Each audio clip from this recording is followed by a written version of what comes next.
Travel करने से हमें बहुत कुछ नई चीजें जानने को मिलती है। जैसे कि हम गुजरात पहुंचते घूमते घूमते तो हमें वहां पे खमन ढोकले खाने को मिलते हैं। राजस्थान आते हैं तो राजस्थान में हमें दाल बाटी चूरमा खाने को मिलते हैं। थोड़ा सा आगे निकलते हैं, पंजाब हरियाणा तक पहुंचते हैं तो सरसों दा साग मक्के दी रोटी खाने को मिलती है। तो कहीं ना कहीं घूमना बहुत जरूरी है ताकि आपको नई नई चीजें डिस्कवर हो सके। तो अब बात आती है कि सर ये जो घूमना फिरना जो है ये क्या अभी ही हम कर पा रहे हैं? क्या पहले भी ऐसा होता था? कि सर पहले तो लाइक फ्लाइट वगैरह होती नहीं थी, ठीक है, शिप्स वगैरह होते नहीं थे, तो लोग कैसे ट्रेवल किया करते थे? कोई ऐसा रास्ता होगा ना जो लाइक उनको कनेक्ट करता होगा, ऐसा कुछ तो होगा। हाँ था, अब मैंने तो कह दिया था अब आप कैसे मान लोगे? तो उस चीज को समझने के लिए आज का जो हमारा चैप्टर है उसका नाम है the making of a global world. Making of a global world हमें यह बताता है कि आज का जो ये ग्लोबलाइज वर्ल्ड हमें दिखता है, मतलब हमें मन कर रहा है कि हमें पेरिस जाना है, फ्लाइट पकड़ी सीधे हम पेरिस पहुंच गए। हमें मन कर रहा है कि हमें अफ्रीका जाना है तो हम लाइक बाय शिप हम वहां पे पहुंच गए। तो आज इतना आसान है, पर बात आती है कि क्या हमेशा से इतना आसान था? ये इतना आसान नहीं था। पहले के टाइम पीरियड में, एंशिएंट टाइम में अगर हम चलते हैं तो आज के कंपैरिजन में वो वाला जो वर्ल्ड था वो बहुत ही ज्यादा अलग था, बहुत ही ज्यादा लंबा टाइम लगता था। अगर लाइक सपोज आपको दिल्ली से अगर आपको उत्तर प्रदेश में लखनऊ तक भी जाना है ना तो उसमें भी आपको कई दिन लग जाया करते थे। आज तो एक दिन में आप पहुंच जाओगे लखनऊ, कोई दिक्कत वाली बात थोड़ी है। ठीक उसी तरीके से क्या उस टाइम पीरियड में ट्रेवल करने के लिए कोई रूट्स हुआ करते थे? पहली बात, रूट्स का तो ठीक है, पर उन पर ट्रेवल किया कौन करते थे? ठीक है, फिर उसके साथ अगर वो ट्रेवल करते थे तो वो अपने साथ लाइक कुछ ना कुछ कैरी भी तो करते होंगे ना, जैसे कि गुड्स हुए, टेक्सटाइल हुआ, ठीक है, आइडियाज, नॉलेज, ये सब चीजें भी होती होगी। तो ये सारी जो चीजें हैं वो मिलकर हमें बताती है कि आज जो हमें ग्लोबल वर्ल्ड देखने को मिलता है वो अभी से ही नहीं बना, वो पहले भी हुआ करता था। हम इस चैप्टर का इंट्रोडक्शन देखने वाले हैं। इस इंट्रोडक्शन वाले वीडियो के अंदर हम इसका लाइक मैं बता रहा हूं आपको, मैं एकदम इस सीक्वेंस के अंदर बता दूंगा कि इस पूरे चैप्टर के अंदर है क्या। तो सबसे पहले हम बात करते हैं कि हाँ ट्रेवल तो होता था, पर ट्रेवल करते कौन थे? तो ट्रेवल करते थे ट्रैवलर्स, ठीक है, ट्रैवलर्स हुआ करते थे, ट्रेडर्स हुआ करते थे और प्रिस्ट हुआ करते थे। सर ट्रैवलर्स क्यों ट्रैवल किया करते थे? क्योंकि उन्हें नई चीजें डिस्कवर करनी होती थी, ठीक है। और सर फिर ट्रेडर्स, तो ट्रेडर्स है व्यापार, व्यापार, पैसा, पैसा चाहिए पैसा, तो पैसे के लिए वो लोग एक कंट्री से दूसरी कंट्री जाया करते थे। जैसे कि आज हम देखते हैं कि आज भी हमारी कंट्री के अंदर कई सारे ट्रेड हमें देखने को मिलते हैं, हम इंपोर्ट करते हैं, हम कुछ चीजें एक्सपोर्ट भी करते हैं, तो ऐसे में हमारा ये ट्रेड चलता रहा है। ठीक उसी तरीके से जब हम पुरानी समय की बात करते हैं तो पुराने समय में भी कुछ ऐसे ट्रेडर्स हुआ करते थे जो अपनी कंट्री की जो चीजें हुआ करते थे, जो अपने एरिया की चीजें हुआ करते थे, वो दूसरे एरिया में जाके सेल किया करते थे। अब दूसरे एरिया तक पहुंचने के लिए उन्हें एक लॉन्ग डिस्टेंस को तय करना पड़ता था, ठीक है। फिर बात करते हैं कि चलो सर ट्रैवलर्स का समझ में आ गया कि उन्हें नई चीजें डिस्कवर करनी है। फिर हमने बात कर ली कि इसकी ट्रेडर्स को व्यापार चाहिए, समझ में आ गया। प्रिस्ट क्यों जा रहे हैं? पुजारियों का क्या काम है? तो देखो प्रिस्ट जो है ना वो अपनी स्पिरिचुअल फुलफिलमेंट के लिए, या फिर मैं ये कह दूं तो अपनी अंतरात्मा की शांति के लिए और अपना जो भी ज्ञान है, आइडियाज है, नॉलेज है, उसको बांटने के लिए ट्रेवल किया करते थे, ठीक है। आपने बौद्धिस्ट मॉन्क्स के बारे में सुना होगा, चाइनीज ट्रैवलर्स के बारे में आपने सुना होगा, ये बहुत ज्यादा ट्रेवल किया करते थे। क्यों किया करते थे? ताकि यह जो है नई सोसाइटी को समझ सके और एज वेल एज अपनी सोसाइटी को यह बता सके कि हाँ उस सोसाइटी के अंदर ये चीजें हो रही है। अब चलो ट्रैवल इन लोगों ने कर लिया, ट्रैवलर्स ने, ट्रेडर्स ने, प्रिस्ट ने ट्रैवल कर चुके, पर किस लिए? नॉलेज, अपॉर्चुनिटी, स्पिरिचुअल फुलफिलमेंट बता दिया है। अब ट्रैवल जब ये लोग करते थे तो ऐसा तो है नहीं कि खाली हाथ बस निकल गए कि हाँ जाना है, कहाँ जाना है पता नहीं, कैसे जाना है पता नहीं, बस जाना है हाँ ये पता है। तो ऐसे थोड़ी जाते थे भाई, कुछ तैयारियां करके साथ जाते होंगे, कुछ सामान अपने साथ, सामान अपने साथ जरूर लेकर जाते होंगे। सामानों में हम बात कर सकते हैं लाइक आइडियाज की, गुड्स की, बेसिक गुड्स की। ट्रेडर जो है वो अपने लिए कुछ एक सैंपल भी तो लेके जाएगा ना कि हाँ कि लाइक हम ये वाला प्रोडक्ट है ना हमारे एरिया के अंदर बनाते हैं, आपको अगर इंटरेस्ट आ रहा है तो ये देख लो, अगर अच्छा लगेगा तो हम वहां से लाके आपको दे देंगे। या फिर वो यहाँ इंडिया से जैसे स्पाइसेस वगैरह लेके जाते थे अपने एरिया में, और एरिया में जाके बोलते थे देखो मैं स्पाइसेस वगैरह का सैंपल लेकर आया हूँ और अगर पसंद आता है तो ठीक है मैं और लेके आ जाऊंगा। तो ये सारी चीजें वो लोग करते होंगे। तो गुड्स का ट्रेवल किया करते थे, साथ ही साथ आइडियाज जो है वो भी साथ में लेके जाया करते थे। अब आइडियाज के अंदर लेट सपोज है ना, पहले के टाइम में ये होता था, आपने देखा व्हील, एक है ना ऐसा व्हील, ये होता है व्हील। ओके, तो व्हील तो पहली बार तो किसी एक पर्सन नहीं बनाया होगा ना, मतलब जिसने इसको इन्वेंट किया होगा तो एक ही बार किसी ने इन्वेंट किया होगा। ऐसा थोड़ी कि एक ही साथ सबके एनलाइटमेंट की वो ज्योति जली, वो पीछे से सफेद कलर की वो रोशनी आ गई और सबने एक साथ ही है ना व्हील बनाना स्टार्ट कर दिया। नहीं, पहले किसी एक ने व्हील को बनाया होगा। अब व्हील का जो स्ट्रक्चर था वो किसी भी चीज को मूव कराने के लिए बहुत सही था, क्योंकि वो सर्कल में था, उसको मूव कराना इजी था। तो धीरे धीरे उसके यूज को देखते हुए हमने यह जाना कि वो स्प्रेड होता रहा, वो एक कंट्री से दूसरी कंट्री, एक एरिया से दूसरे एरिया जाता रहा और आज पूरे वर्ल्ड के अंदर हमें व्हील्स देखने को मिलते हैं। तो ये किसी का एक आइडिया ही तो था, एक इन्वेंशन ही तो था। साथ ही साथ आती है स्किल्स की बात। आज के टाइम में हम स्किल्स जैसे कि आईटी सेक्टर के अंदर हम कई सारी skills, web designing, web development, ये सब स्किल्स के बारे में जानते हैं। पर आपको पता हो कि असलियत में जो स्किल्स होती थी वो होती थी क्राफ्टमैन के पास में, ठीक है, मूर्तिकार के पास में, जो मूर्तियां वगैरह बनाते थे, है ना, और जो पेंटिंग्स बनाते थे, और लाइक शूज वगैरह को है ना वो सिलते करते थे, उनको बनाते थे। पहले हर चीज हैंडमेड हुआ करती थी, मशीनें तो थी नहीं। टेक्सटाइल जैसे कपड़े वगैरह बनाना करना, उनके अंदर एम्ब्रॉयडरी का काम करना, तो ये सारी चीजें स्किल्स के अंदर लाइक कवर होती थी। अब जैसे कि आपने कुछ वो मीनाकारी और ये सब चीजों के बारे में सुना होगा, कुछ होता है लेडीज के लिए होता होगा कुछ मीनाकारी वगैरह। तो ये जो मीनाकारी वगैरह है वो उनके सूट्स के ऊपर हमें देखने को मिलता है। अब जरूरी थोड़ी है कि मीनाकारी का इन्वेंशन हमारे इंडिया में ही हुआ होगा, अरब कंट्री से भी आ सकता है, ठीक है। तो ऐसे ही कई सारी नई नई चीजें जो है हमें दूसरी कंट्री से देखने को मिलती है हमारी कंट्री के अंदर, और इसको हम कंसिडर करते हैं एज एन स्किल्स। अब स्किल्स की बात हो गई, गुड्स की बात हो गई, अब आती है बात व्यापार। अगर व्यापार होगा तो आपके पास आएगा मनी, ठीक है, पैसा। साथ ही साथ आप लेकर आओगे इन्वेंशन, ठीक है, जैसे कि व्हील वाला एक इन्वेंशन अपन ने देखा। और इसी के साथ साथ जर्म्स एंड डिजीजेस। तो देखो बच्चों, जैसे कि कोरोना है, ठीक है, कोरोना ऐसा तो था नहीं ना कि इंडिया में ही इन्वेंट हुआ, इंडिया के लोगों को अफेक्ट किया, ऐसा कुछ भी नहीं था। कोरोना बाहर से आया, ठीक है, और धीरे धीरे पूरे इंडिया में वो स्प्रेड हो गया। अब स्टार्टिंग में कुछ गिने चुने लोगों को ही तो कोरोना हुआ होगा ना, जो बाहर से आए होंगे। ऐसा तो है नहीं कि इंडिया वालों ने इन्वेंट करा और खुद को चलो ट्राई करते हैं कि कोरोना कैसा होता है और कोरोना हो गया सबको, ऐसा तो नहीं था। तो ऐसे में हमें यह पता पड़ता है कि अगर किसी व्यक्ति विशेष को कोई डिजीज हो रखी है जो स्प्रेडेबल है, अगर वह कहीं पे भी ट्रेवल करता है तो वो अपनी डिजीज को भी साथ लेके जाएगा। ऐसा तो है नहीं कि घर में लॉक करके चला जाएगा कि ये काम करना, मैं आता हूं घूम फिर के, तू यहीं पे रहना, ऐसा तो वो कर नहीं सकता। तो जर्म्स और डिजीजेस भी स्प्रेड हुआ करती थी जब लोग ट्रेवल किया करते थे, ठीक है। और ये डिजीजेस है ना, ये आप जानोगे इस चैप्टर के अंदर कि कितने कितने लोगों को कितना कितना नुकसान पहुंचा चुकी है।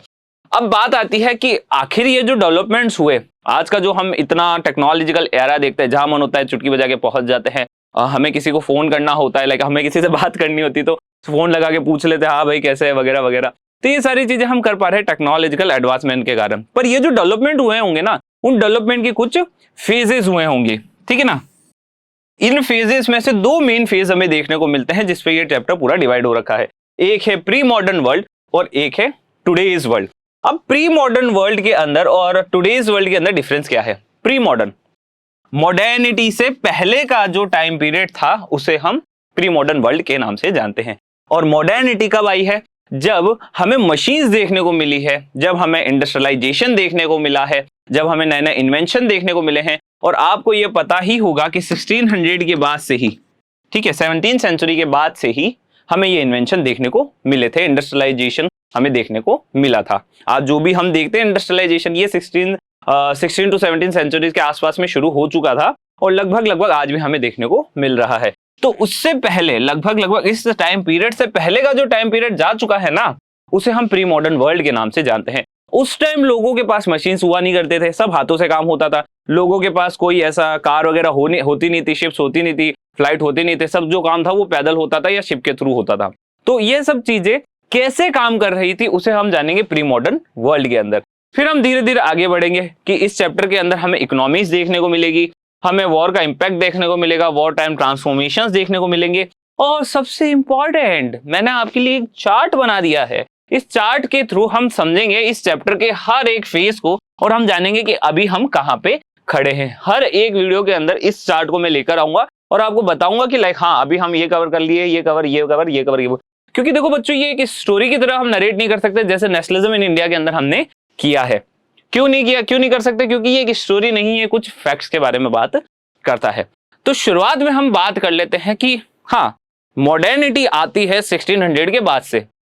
उससे पहले के टाइम पीरियड के अंदर लोग ट्रैवल कैसे किया करते थे, लोग ट्रेड कैसे किया करते थे, और साथ ही साथ उनके ट्रैवल और ट्रेड के कारण क्या क्या आउटकम्स देखने को मिलते थे, ये चीजें हम डिस्कस करते हैं प्री मॉडर्न वर्ल्ड के अंदर। अब प्री मॉडर्न वर्ल्ड की शुरुआत होती है सिल्क रूट को जानने के साथ, क्योंकि सबसे पहले हमें यह भी तो पता करना होगा कि आखिर लोग आते कहां से थे। ऐसा तो है नहीं कि एलियन वेलियन आते थे, स्पेसशिप के अंदर बिठाते थे, तो बोलते थे भैया कहां जाना है, कहां जाना है, फटाफट बोलो, टिकट करके देते, लो आपको इंडिया जाना है, लो इंडिया में आपको फेंक के आ जाते हैं। ऐसा तो था नहीं। कैसा था? लोगों को कुछ रूट्स का यूज करना पड़ता था। उनमें से सबसे फेमस जो रूट था ना, जो पूरे एशिया को कनेक्ट किया हुआ था, उस रूट को हम जानते हैं सिल्क रूट के नाम से। अब लोग ट्रैवल करेंगे तो साथ ही साथ अपने साथ कुछ चीजें भी लेके जाएंगे, और चीजों में हम बात कर लेते हैं फूड्स की। जब लोग ट्रैवल करते थे तो उनकी मम्मी उनको टिफिन बांध के देती थी, अरे कुछ खाना वाना तो लेके आते होंगे ना साथ में। अब वो ट्रैवल कर रहे हैं तो साथ में उनके साथ कुछ खाना होता था, साथ ही साथ उस खाने से रिलेटेड, उस फूड से रिलेटेड क्रॉप्स जो है वो भी वो अपने उसके साथ भी उसके सीड्स वगैरह वो रखते थे, ताकि इन केस अगर उन्हें ना किसी नई जगह पे इनका इंट्रोडक्शन करना पड़े तो वो इंट्रोडक्शन इसका कर सके, इंट्रोड्यूस अच्छे से वो कर सके। तो फूड का ट्रैवल भी साथ ही साथ हो जाया करता था। जब ट्रेड और ये सारी चीजें फ्लरिश हो रही थी, पैसे की बात आ रही होती है, तब देखने को मिलते हैं लड़ाया मतलब कि सर लोग लड़ना शुरू कर देते हैं कि सबसे ज्यादा ट्रेड हम करेंगे, हम करेंगे, हम करेंगे। और इसी बीच सिलसिला शुरू होता है कॉन्क्वेस्ट का। और जब कॉन्क्वेस्ट हो ही रहे होंगे तो डिजीज और जर्म्स तो फैलेंगे ही फैलेंगे। और यहाँ पे हम ये देख लेंगे कि लगभग 1600 से पहले तक की कहानी जो है वो हमें प्री मॉडर्न वर्ल्ड के अंदर देखने को मिलती है। ठीक है, लगभग कहानी यहाँ तक हमें देखने को मिल जाती है। उसके बाद से हम अगली कहानी पकड़ते हैं 19th सेंचुरी से। ठीक है, अब देखो इसके 1600 और सर ये जो टाइम पीरियड था ना, लगभग मिक्स टाइम पीरियड था। ठीक है ना, उसमें क्या था, ना तो हम प्री मॉडर्न वर्ल्ड के ही रह पा रहे थे और ना ही हम मॉडर्न वर्ल्ड के ही हो पा रहे थे, तो हम कहीं बीच में अटके हुए थे। ठीक है, तो ऐसे में हम स्टोरी शुरू करते हैं 19th सेंचुरी से। 19th सेंचुरी वो टाइम था जब अब वर्ल्ड इकोनॉमी जो थी ना वो बदलने लगी थी। वर्ल्ड के अंदर सब कनेक्ट होने लगे थे, इंडस्ट्रियलाइजेशन आ चुका था, शिप्स आ चुके थे। साथ ही साथ हमें देखने को मिलता है कि कई सारी नई जो कॉलोनीज है वो भी हमें देखने को मिल रही थी। अब इसी के कारण ट्रेड जो है फ्लरिश हो रहा था। ज्यादा से ज्यादा लोग ट्रेड करना चाहते थे, पैसा कमाना चाहते थे, ज्यादा से ज्यादा लोग घूमना चाहते थे, नई जगह डिस्कवर हो रही थी, इंडिया डिस्कवर हो रहा था, इंडिया डिस्कवर, इसका जो सी रूट था वो डिस्कवर हो चुका था।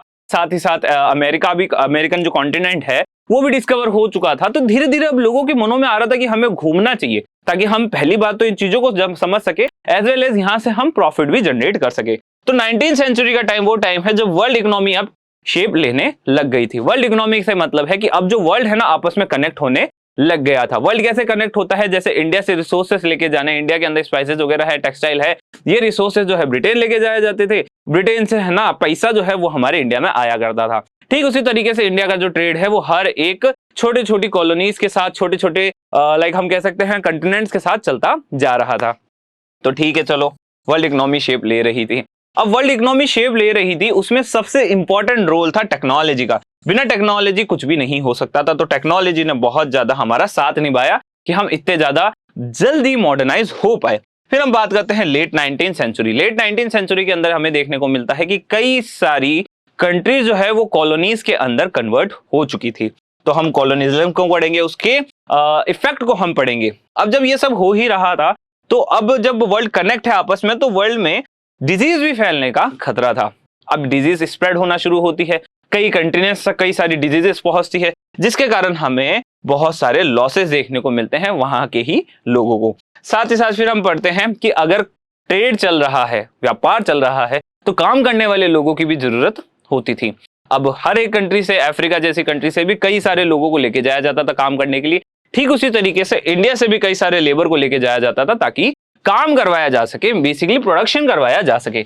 तो अब देखो ये कहानी कहां से कहां तक की थी, 1815 टू 1914। 1914 के अंदर वर्ल्ड वॉर 1 शुरू हो जाता है। अब ये जो वर्ल्ड वॉर 1 था ना, ये पूरी वर्ल्ड की इकोनॉमी को इफेक्ट करता है।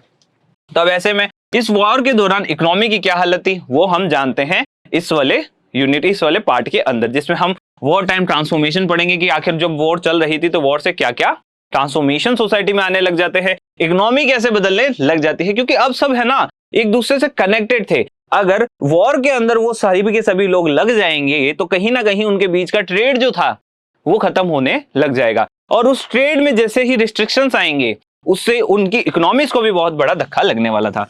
वॉर खत्म हो जाती है तो उसके बाद हम देखते हैं कि आखिर जो इकोनॉमी है वो रिकवर कैसे करती है। फिर इकोनॉमी रिकवर तो करने लग जाती है, ठीक है। अब बात आती है कि अब हमारी जरूरतें, कंजप्शन बढ़ जाता है, हमें चीप लेवल पे मतलब ज्यादा से ज्यादा सस्ता गुड चाहिए और ज्यादा से ज्यादा हमें प्रोडक्शन करना है। तो एरा शुरू होता है मास प्रोडक्शन एंड कंजप्शन का, जिसमें हम बहुत ज्यादा प्रोडक्शन करते हैं, बहुत ज्यादा कंजप्शन करते हैं। जब ये सारी चीजें चल रही थी, वॉर जो थी खत्म हो चुकी थी, इकोनॉमी जो थी कई हद तक रिकवर हो चुकी थी, उस टाइम पीरियड के अंदर हमारी इकोनॉमी कोलैप्स होना शुरू हो जाती है और उसे हम कहते हैं ग्रेट डिप्रेशन, जो एक ऐसा टाइम पीरियड था जिस समय में गुड्स की जो प्राइसेस थी वो गिरना शुरू हो चुकी थी। मतलब जो भी कुछ बिक रहा है ना वो उसकी प्राइसेस गिरना शुरू हो गई थी, क्योंकि मार्केट के अंदर से लोगों के पास पैसा खत्म हो रहा था। अब लोगों के पास पैसा खत्म हो जाएगा, लोगों के मनों में डिप्रेशन होगा, तो क्या होगा, बेसिकली जितने भी गुड्स होंगे उनकी प्राइसेस गिरना शुरू हो जाएगी। साथ ही साथ इंडिया के ऊपर इस डिप्रेशन का क्या इफेक्ट होता है वो हम जानेंगे। कहां से शुरू होता है डिप्रेशन, कहां इंडिया के ऊपर कैसे इफेक्ट करता है, इकोनॉमी को कैसे हमारी ऐसी तैसी करवाता है वो हम देखने वाले हैं। फिर हम बात करते हैं rebuilding a world economy the post war era. अब पोस्ट वॉर एरा सर, अभी तो वॉर हुई, तो बच्चों हमारे सामने हमें 2 वर्ल्ड वॉर देखने को मिलती है। एक है वर्ल्ड वॉर 1, एक है वर्ल्ड वॉर 2। ये बताती है वर्ल्ड वॉर का टाइम, ये बताती है वर्ल्ड वॉर 2 का टाइम।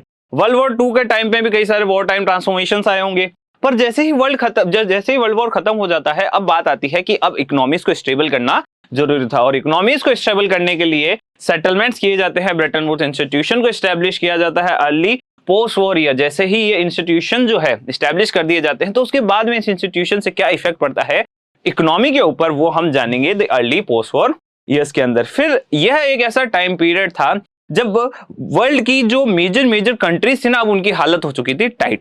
क्यों? क्योंकि अब है ना लोगों ने इंडिपेंडेंस का स्वाद चख लिया था, अब सभी लोगों को इंडिपेंडेंस चाहिए थी। तो अब धीरे धीरे हमें देखने को मिलता है जो कॉलोनीज इन्होंने 19th सेंचुरी में बनाई थी वो अब डीकॉलोनाइज होना शुरू हो जाती है और लोगों को इंडिपेंडेंस मिलना शुरू हो जाती है। जैसे कि हमारा इंडिया 1947 वॉर के बाद, मतलब जैसे कि हम देखते हैं वर्ल्ड वॉर खत्म होता है, उसके बाद 1947 के अंदर हमारी कंट्री भी आजाद हो जाती है। फिर हम बात करते हैं कि यह एक टाइम पीरियड था जो जब असली मायने के अंदर अब ग्लोबलाइजेशन शुरू होता है। वाकई में अब वर्ल्ड जो है वो इतना ज्यादा कनेक्टेड था कि अब अगर किसी भी एक कंट्री के साथ वॉर स्टार्ट होती है तो उसका जो इफेक्ट है वो हर एक वर्ल्ड के हर एक पार्ट के अंदर हमें देखने को मिलेगा ही मिलेगा। अगर आपको कोई एग्जांपल जानना है तो अभी रशिया यूक्रेन वॉर हो रही है, मतलब अभी टाइम पीरियड, अभी हार्डली का समाचार ऐसा ही है कि हाँ अभी तक वो रुका नहीं है, ठीक है। तो रशिया और यूक्रेन की जो वॉर चल रही है उसका इफेक्ट जो है पूरे वर्ल्ड के ऊपर पड़ रहा है। आप देखोगे कई सारे ग्रुप से रशिया को निकाल दिया गया है, कई सारे रिस्ट्रिक्शन उसके ऊपर लगाए गए हैं। रशिया भी अपनी तरफ से जितने कोशिश कर सकता है वर्ल्ड इकोनॉमी को चोट पहुंचाने की वो कर रहा है, ठीक है। तो हम देखते हैं कि अब ग्लोबलाइजेशन जो है वो शुरू हो चुका है और अब हम देखेंगे एकदम लास्ट में चेंजेस आफ्टर 1950s के अंदर ये सारी चीजें हो चुकी थी। इन सभी चीजों से क्या इफेक्ट पड़ता है वर्ल्ड इकोनॉमी पे, सोसाइटी के ऊपर, वो सब हम देखेंगे चेंजेस आफ्टर 1950s के अंदर। तो बच्चों आज के इस वीडियो के अंदर इतना ही। इस वीडियो से रिलेटेड कोई भी डाउट हो ही नहीं सकता, अगर होता है तो कमेंट सेक्शन में पूछ लेना। किस लिए लाइक यूट्यूब ने ऑप्शन बनाया ना कमेंट सेक्शन, किसके लिए बनाया? घूमने फिरने के लिए थोड़ी बनाया, कमेंट करने के लिए बनाया। तो करो कमेंट, कोई दिक्कत नहीं है। तो चलो वीडियोस अच्छे लगते हैं तो लाइक करो, बहुत अच्छे लगते हैं तो कमेंट भी कर दो, और अगर वीडियोस इतने लग रहे हैं कि इससे दिल को टच हो चुके हैं तो आप इसको शाला के यूट्यूब चैनल को भी सब्सक्राइब कर सकते हैं। Thank you.